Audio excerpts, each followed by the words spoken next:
Bonjour mesdames et messieurs, bienvenue dans Comprendre la diplomatie en 10 épisodes. Pour ceux qui ne me connaissent pas, je suis Stéphane Diegolta. Notre premier épisode porte sur ce qu'est la diplomatie.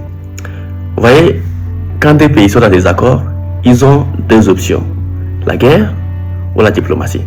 Alors aujourd'hui, on va décortiquer l'art de négocier sans se battre. Par définition, ce mot diplomatie est l'art de conduire les relations entre les États par la négociation plutôt que par la force. Étymologiquement, le mot vient du grec diploma, qui désignait les documents pliés en deux. Ça peut être les passeports, les traités en quelque sorte. La diplomatie signifie littéralement les documents officiels, c'est-à-dire l'art, n'est-ce pas, de gérer les relations internationales de façon pacifique et structurée. Distinguons ces deux notions souvent confondues.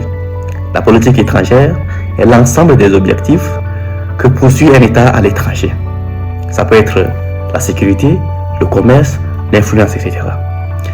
La diplomatie, de l'autre côté, est l'outil, la méthode, je peux dire, le moyen, n'est-ce pas, de mettre en œuvre cette politique par la négociation, le dialogue et la représentation. Et donc, en résumé, la politique étrangère fixe le quoi et la diplomatie gère le comment. Pour son histoire, la diplomatie est ancienne. Il existait déjà des traités dans l'Égypte antique et la Mésopotamie. Mais elle se structure surtout à partir du XVIIe siècle avec les ambassades permanentes en Europe.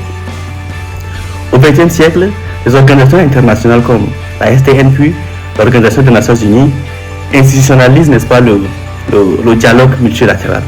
Aujourd'hui, la diplomatie ne se limite pas seulement aux États. Il y a aussi les organisations non gouvernementales, les entreprises et citoyens y participent aussi, vous voyez.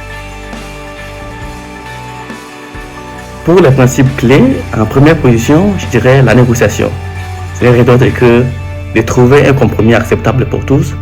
Deuxième, je dirais la représentation. Donc, l'ambassadeur défend son pays à l'étranger. En troisième position, ça peut être la communication.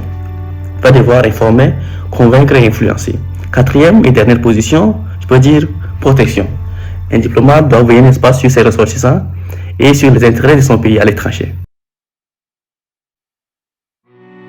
D'une manière, je dirais, laconique, la diplomatie, c'est l'art de faire avancer ses intérêts sans toutefois tirer sur un seul coup de feu. Et donc, dans le prochain épisode, on verra qui sont les acteurs de cette grande machine. Est-ce sont les ambassadeurs, les ministères, les organisations internationales, etc. À très bientôt.